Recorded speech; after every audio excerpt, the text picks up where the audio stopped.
All right, this is, I never thought I'd live to see today. And we'll get a chance to talk more about this. But there is, coming up before the Massachusetts State Senate, a legislation that would outlaw genital mutilation of both young girls and boys in Massachusetts. And you know my feelings about this issue.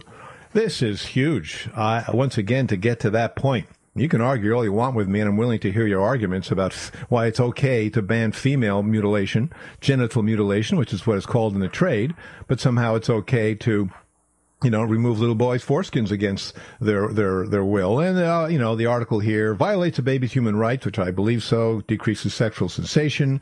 It would amend the Prohibition of Genital Mutilation Act. They have an act banning female mutilation. Now, listen to some of these numbers. In Massachusetts, 60 to 65% of infant males are circumcised. That's amazing.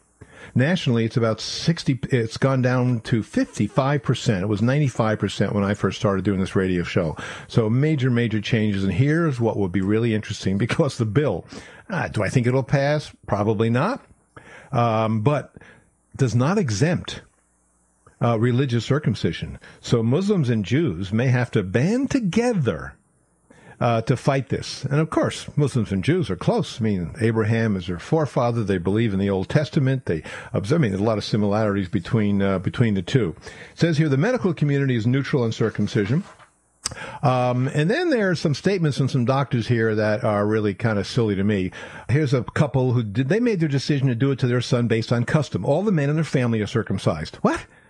That's ridiculous. All the men in the family are fat. Let's do fat implants. All the men in the family are bald. Let's tear out the kid's hair. I just don't buy that at all. And here's another doctor who says, who's the director of newborn nursery, says, lacking significant proven medical benefits, the choice is in a parent's hand. They should make the decision.